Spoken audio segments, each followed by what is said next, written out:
نحمده ونصلي على رسوله الكريم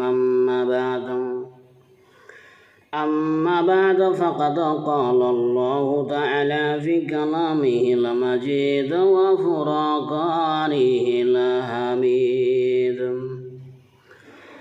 بسم الله الرحمن الرحيم। সম্মানিত দিনী ভাই বোন, আমি আপনাদেরকে আজ রোগী দেখতে যাওয়ার সময় দেখতে গেলে যে দোয়া পড়তে হয়, আপনি একজন অসুস্থ মানুষকে দেখতে যাবেন, আপনি এই দোয়াটি যদি পাঠ করেন আল্লাহ রাব্বুল আলামিন আপনাকে অসংখ্য সওয়াব দান করবেন। কী দোয়া বলেন?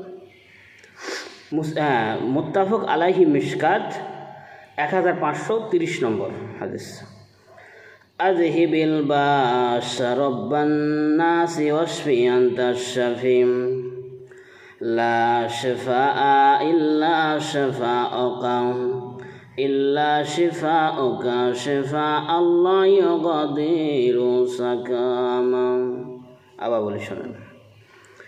আযহিবিল বা'সা রাব্বান নাসি ওয়াশফি আনতাশ শাফিম লা শিফাআ ইল্লা শিফাউকা শিফাআল্লাহ ইউগাদিরু সাকামা। অর্থ কি বললেন শোনেন। কষ্ট দূর করো হে মহান প্রতিপালক, হে মানুষের প্রতিপালক, আরোগ্য দান করো তুমি আরোগ্য দানকারী। কোনো আরোগ্য নেই তোমার দেওয়া আরোগ্য ব্যতীত, কোনো সুস্থতা নেই তোমার দেওয়া সুস্থতা ব্যতীত।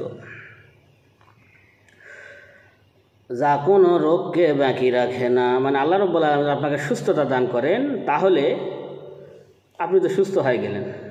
এই জন্য সবচেয়ে বড় নিয়ামত সুস্থতা।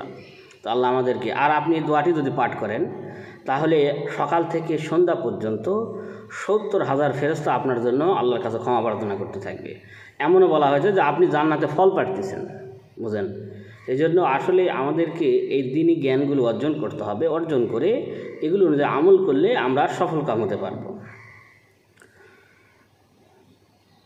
সুবহানাকা আল্লাহুম্মা ওয়া বিহামদিকা আশহাদু আল্লা ইলাহা ইল্লা আনতা আস্তাগফিরুকা ওয়া আতুবু ইলাইক।